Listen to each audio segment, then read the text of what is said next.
I, in my own village, Malams that are Muslims, not ordinary Muslims, but Malams, elders above 60, caught me. 75 of them, distinguished colleagues, were taken to an abattoir and slaughtered by Boko Haram. And can you imagine that the Nigerian army or the Nigerian government is saying that because these people have gone to repent, or they say they hand themselves off, you bring them back and you pamper them. If you give an IDP here 150,000 as pack as they give them, I have over 10,000 of them here. If you give one of them 50,000, tomorrow he will be back home. He's displaced, he's suffering, he knows these people that killed their parents. That is wrong.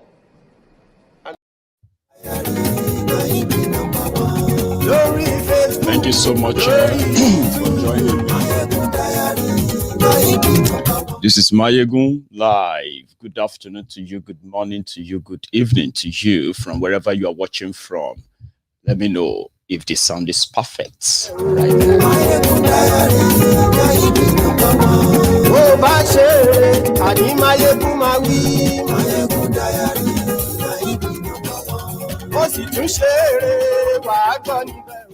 now. Thank you so much for joining me. And you know the tradition, right? As you are joining, manage and share the broadcast, okay? Give that thumb up. Tell your friends, not, or everyone is your friend. I mean, tell your friend, tell those who are not really your friends as well. Tell them that Maiyegun is live.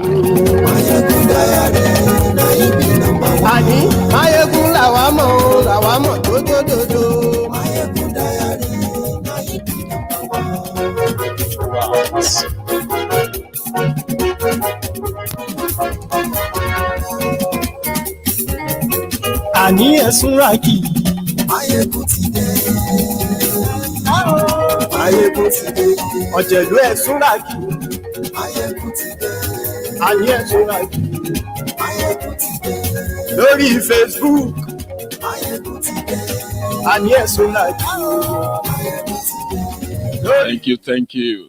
Thank you, far too kind. Thank you so much for joining me. The breaking news out there is this. The named 6 Boko Haram sponsors who are based in Dubai are raising money for terrorism, not just in Nigeria, all over Africa and the world. They are the top 6. These are their names.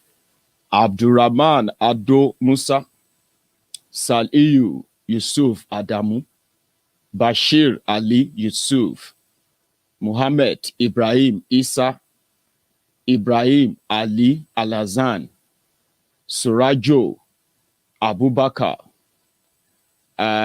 There's one more. Abubakar Muhammad. 6 of them are now in the custody of United Arab Emirates. You see these guys, they raised close to $1 million from Dubai alone for terrorism in Nigeria, Boko Haram. There has been controversies, I would say, when these names were released today. Few days ago, in fact, a few weeks ago, Barrister Falana asked Malamu to come clean and come out and prosecute the 400 terrorist sponsor, the 400 people they claimed to have arrested as sponsor of Boko Haram in Nigeria, including the Bureau de Change operators that they arrested. According to them, their names, their identity remain sort of unknown. So a few days ago, Malamu came out and he said they were going to start the trial of Boko Haram sponsor. Charade, you will say. Well, Dubai is doing the job for now. America said they are also going to release some names the names that they've had under their radar for a very long time.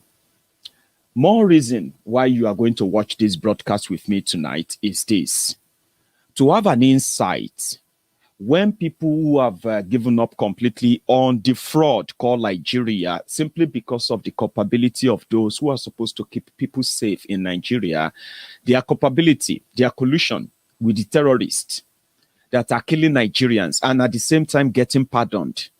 You need to have an insight into how all this came by. The terrorists that took over power in Nigeria will continue to shield every terrorist that crosses their radar, as long as they can work for them. Now, among the names that popped out when Dubai released these names is this Ibrahim Issa Ibrahim. This Ibrahim Issa Ibrahim. You remember a guy called Issa Pantami? Is the Minister of Communication in Nigeria today. Don't mix it up. We know that Issa Pandemic is a terrorist apologist, is an Al-Qaeda sympathizer in Boko Haram's government. But you see these 6 names they released.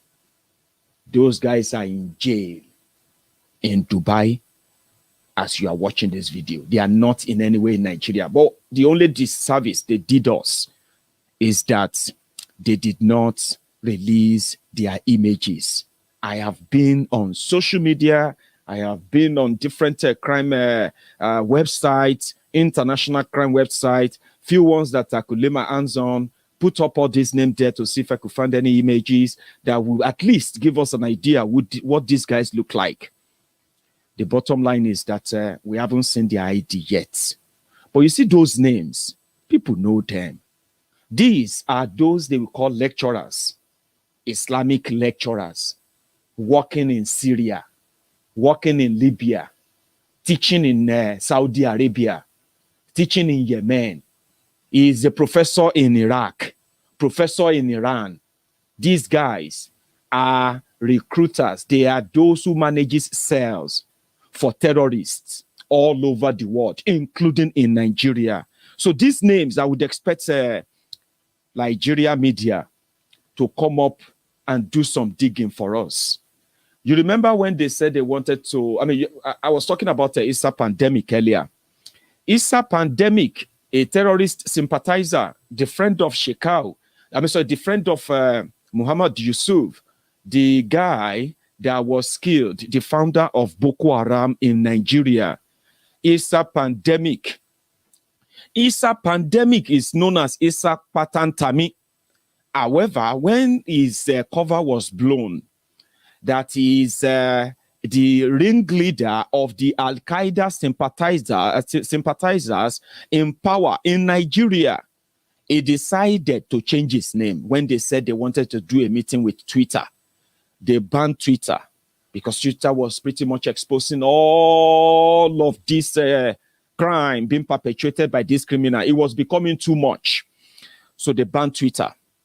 At the end of the day, they decided that they constituted, in fact, committee to go and negotiate with Twitter so that Twitter can go and register office in Nigeria. And when next they want to arrest people, or whenever they feel like they want somewhere to shut down, they can go to their offices and shut them down. However, something really, really strange happened. For the first time, Issa Patantami refused to use his name, Issa Pandemic. He decided to use Issa Ali Ibrahim. And if you look at this, the one that is causing controversy somehow is this Ibrahim Ali or Muhammad Ibrahim Issa. So these two mix up, right? There seems to be common names used by some of these guys. Unfortunately, you can be Issa, you can be Muhammad, you can be Ibrahim. But, when you have this altogether, it brings about this suspicion like, could those Ibrahim be Issa Pandemic that changed his name from Issa Pandemic to Issa Ibrahim after his cover was blown? Let's go back to the sponsor of terrorism and how they get away with it so easily. They pretend to be lecturers. They pretend to be working abroad. Yeah. They pretend to be promoting Islam. They pretend to be Islamic scholars, opinion molders. So they shuttle between their base, where they mingle with the terrorists, and they bring back those ideas and money back to Nigeria, where they have mosques. So this money are used to build mosques, to build these worship places, where they will continue to teach about terrorism that completely violates any common, any common living of this 21st century. Things like caging women, covering them up and down, or making them the property of men. All these teachings about people who are not in this kind of Islam, they are infidel and they must be killed. This ideology are funded by those who claim to be their educated scholars. You know who this guy is. Sheikh Osama bin Gumi. Osama bin Gumi is fingered as one of the, as the cleric, the person who mentored. You remember that guy? I can't remember his name right away, and I want you to help me, okay? This, this pants bomber, this guy who wore Mutalab. I can't remember his full name. Something Mutalab, the son to former CEO of First Bank Nigeria Limited, the Mutalabs. What's that guy's name? The guy that wore a bomber, that wore a bomber pants to go and bomb aircraft going to a passenger jet going to America. And he got caught. He's serving a life in jail in America as we speak.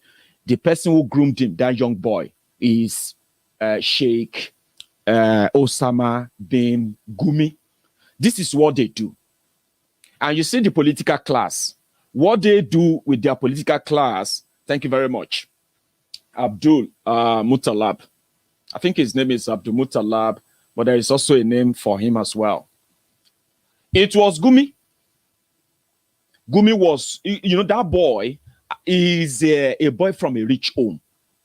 His father is CEO of a generation bank, First Bank Nigeria Limited. At the time, not anymore. They were rich. But you see, the level of the collaboration between politics, religion, power, and control in northern Nigeria is only understood by their elites. So therefore, they ensure that even when they train their children abroad, when they spend huge amount of money, Farouk Mutalab, God bless you. Thank you very much for that reminder. That's the name of the boy. Go on social media now and type in Farouk Mutalab, the the pant bomber. I don't know if that's what it's called. These guys, it doesn't matter how much money they have, okay? They have this mentality. Even when they train their children, when they send their children abroad to the best universities, the best colleges abroad, yeah? The mentality is not for the children to be productive. The mentality for the children is to maintain the line they shared for their own lineage in the scheme of things in Nigeria. If it is for religion, that child, it doesn't matter the kind of education he gets, as rich as his parents might be or powerful they looked, right?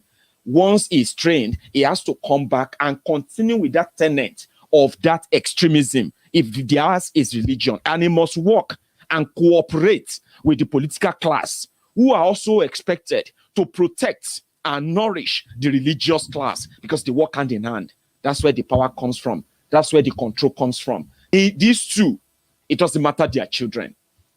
Their children are not meant to be productive to Nigeria. Have you ever seen any children of the politicians who will ever become anything productive in Nigeria, even when they put them in power, even when they put them in position before they even finish any university?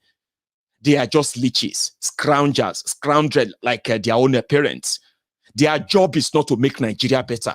Their children's job is to maintain the status quo like you have it now. So therefore, even if you found yourself in politics and you come across these terrorists who have this religious link, as expected, the mullahs, the Islamic scholar, the respected, they will tell you, respected Islamic scholar. You see all those respected Islamic scholars you see in northern Nigeria, more than 80% of them are receiving their funding from terrorist organizations all over Islamic world. I say this with all sense of truth, because it's a sense of facts. You see them there. I remember a story when I was growing up. So I'm telling you this so that you will understand why would anybody who contested for an election to be governor, to be senator, to be president, in order to make life better for his own people or our own people, protect them from any external attack, aggression, and then ask yourselves that these same people, the moment it comes to this terrorism, which is they know is religious backed, they know it's about religion. That's the only message, the control and power they use. A politician that swore to protect his own people claimed to be fighting for his own people. But when it comes to those who are protecting terrorists, you will find him there defending them. And you ask yourself, what is wrong with him? He can't go back to his own constituency because of insecurity. Schools are shut in the entire senatorial district that they come from. He's not fighting that because, you know what? Those who made that happen are the same people who made them become that senator, that governor, that president, and every other position you see them hold today. They owe them one thing because they know that this is jihad. Even if you want to call it terrorism, they will never call it terrorism. It is jihad. And it is their own job as those who have gained power to ensure that they protect the jihadists. I don't know if that makes any sense to you yet. Don't worry. It will make sense to you better now. Dubai have no real terrorist attacks, but they are always on alert, including monitoring money movement, how people move money, money laundering, they call it. And you see money laundering. Some of the politicians in Nigeria, especially the Southerners, they loot money so that they can buy properties abroad, so that they can buy private jets, so that they can send their children to the best school abroad, so that they can have the access to the best medical facilities abroad. That's what most of them use their stolen money for. But when you look deeply into the eye of all the looters from northern Nigeria, most of them, when they do their looting, the money goes, that's how they launder their money. The money goes through a channel that looks so clean.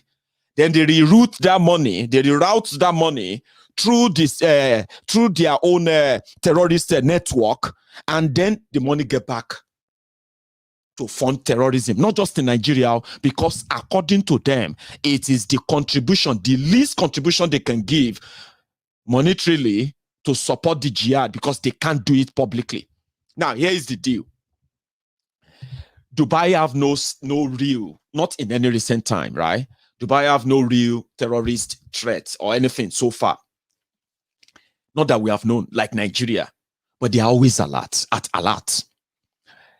In their own banking system, financial system, they discovered there are so many people. In fact, 6 Nigerians. They are based in Dubai, doing different kind of other job, like being students or being a member of the consulate or being, a cleric advisor or something like a teacher, imam, something that makes them look legit, but they are actually holding and operating terrorist cell in Dubai, recruitment to money movement to everything. And these guys, within just 3 years, they were able to raise almost $1 million. And that $1 million ended in Nigeria. Guess what? Nigeria that is battling terrorism, Nigeria that is fighting terrorism, and tens of thousands of people have been killed. Tens of thousands of people are currently in different captivity, right? And millions are already living in IDP camps, right? That Nigeria have no clue of how those money was moved in Nigeria through their banking system, and you want me to believe that? Yeah? You actually want me to believe that? Retired Commodore Kunle Olawumi came out and he told us, he said, listen, stop stressing yourself. The reason why it seems that Nigeria is crippled giant, is simply because the person in charge of Nigeria and those who are working with him, they are agents of terrorism. They are terrorist apologists, terrorist sympathizers. They will never give order to raid down those who are the sponsor of terrorism. According to Commodore Kunle Olawumi, he said, Nigeria can continue to buy weapons and buy weapons and buy weapons. They can buy 100 Toscano jet. They can buy whatever they can buy. It will never end terrorism there, because as long as those who are sponsoring terrorism are those in government and they are those who are friends in government, continue to be protected. Forget it. You are wasting your time. Immediately, they declared him wanted. The reason is because he said, he personally interviewed some of those they arrested as Boko Haram members who confessed and mentioned names.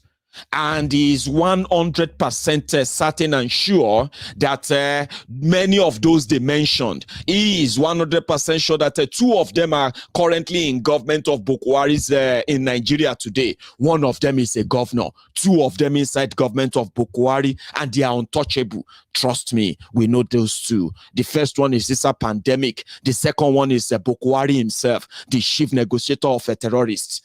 That's why they will never give order to go after the sponsor of terrorism, because it's a big business now and they are not done yet.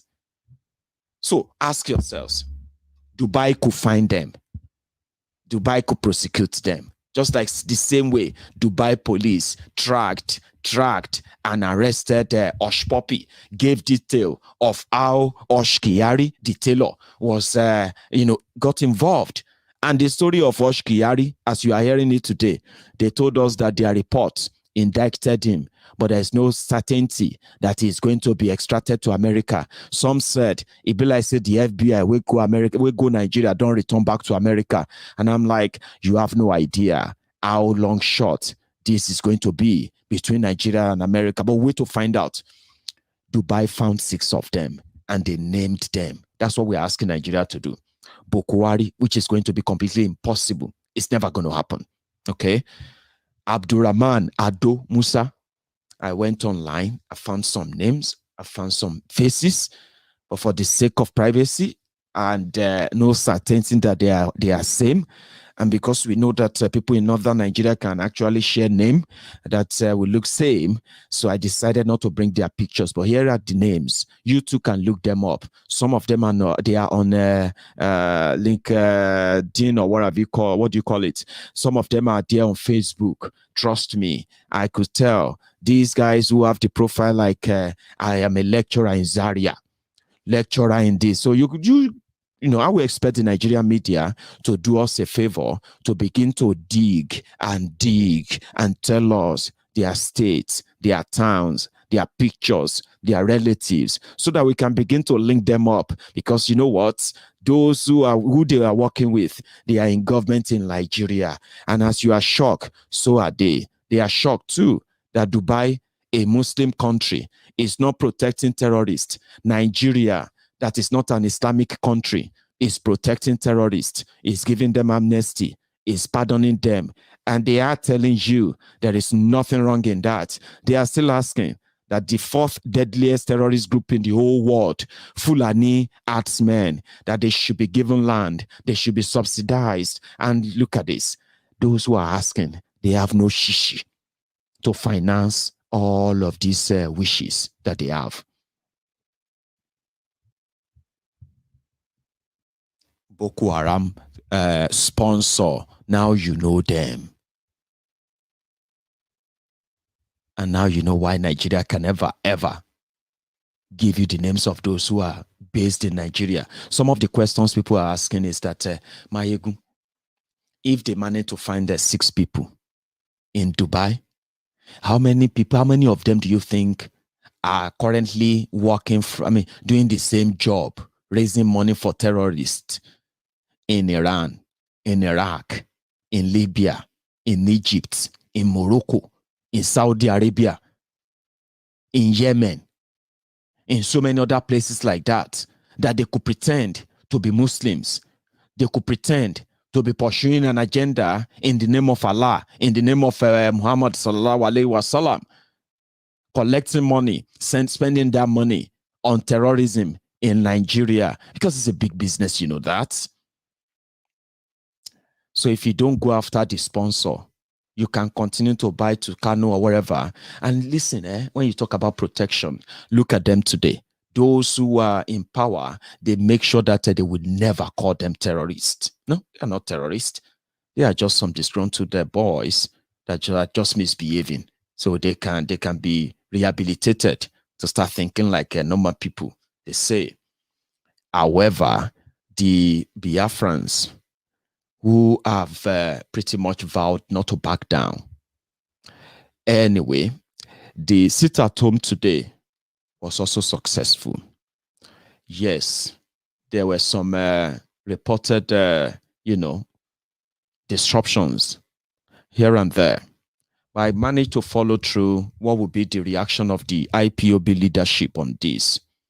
Listen, it is now obvious that the only people who control the Eastern Nigeria are the people of Eastern Nigeria who are majorly sympathetic to the plight of the IPOB, especially that of Mazi Nnamdi Kanu. It is now obvious that the people control Eastern Nigeria. They control Biafra land.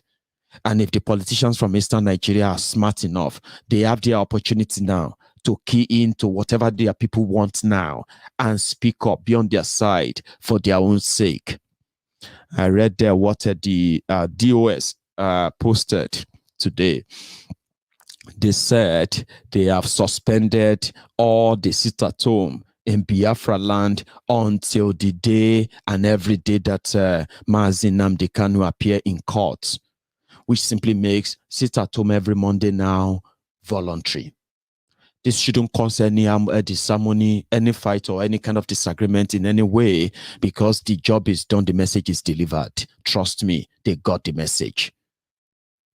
But if people choose to go on and say, well, they don't want to sit at home every Monday anymore, you have been advised never to attack anybody, never to go after anybody, to force anybody to sit at home. And in fact, today, something happened. There were reports of these young men who were going about vandalizing cars, destroying people's properties simply because they said they did not obey the sit-at-home. And guess those who apprehended them, the members of ESN and IPOB. They arrested those guys, and you don't want to see what they look like after they got caught. So this is also to give a credence to my position that if you see anybody going about destroying people's property or killing anybody in the name of a sit-at-home in Eastern Nigeria, you can take it to the bank. This is not IPOB. This is not a ESM member or anyone sympathetic to them at all. These are the thugs, political thugs, as well as their unknown gunmen sponsored by the DSS in Eastern Nigeria. Today, those who went about attacking people for not observing sit-at-home, they were apprehended by IPOB themselves. And they took the pictures, took the video, and they shared it online. That nobody sent you to attack anybody. There is no force. People will do it because they choose to do it. So then I read where the DOS said they've suspended it.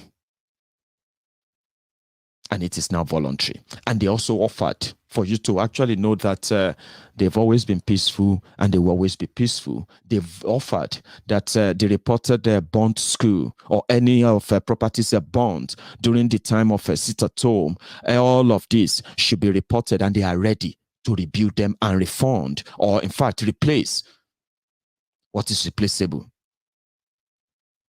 And every life lost, regretted. I love that because I read that release today. So don't go about anywhere and think you are fighting for IPOB, attacking people. People will sit at home every Monday if they want to. It won't be you. if you go about attacking people, if you go about destroying people's property, and you think you are doing that for the ESN or you're doing that for the IPOB, you will be arrested. You will be lucky if it is their police that arrest you this time, I mean. Because you may not be so lucky to see go out there and do anything so terrible in the name of the IPOB.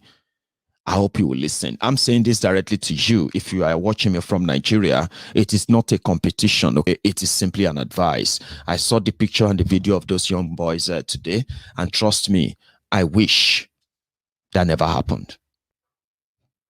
All right? So they asked this Mumu about Boko Haram's visit. This is something, a statement that is also making, sort of making rounds now, where Opuzodijo, a troubled man. You can tell he's a troubled man. A never elected Supreme Court governor of Imo State, a scared rabbit. They were asking him about Boko Haram's visit and the discussion they had. Oh boy, the guy misspoke. I agree that he misspoke, but in fact, people said he didn't misspeak. He actually spoke the truth because of his description of Boko Haram. Listen to this. We are supporting his administration. We are supporting all his policies because Mr. President has shown sufficient interest in terms of pragmatic approach in listening and being insensitive to the hearings of Imolites and Igbo people in general. So we meant it. Insensitive to the plight of the Igbos. Being insensitive. Somebody said I should show the pictures of those beaten up. No, I won't show you picture of a bloody picture of people beaten up like that. I won't. No, it's not really great. You know what I mean now. But if you go on Twitter, even if you go on Google right now, you can search for that. You'll see them there. You see the videos. Quite pathetic. Not good. Not a good sight. Right? I don't want to glamorize it. I just thought for those who have seen it, right, pass the message. Sit at home is not by force. IPOB never force anybody to sit at home.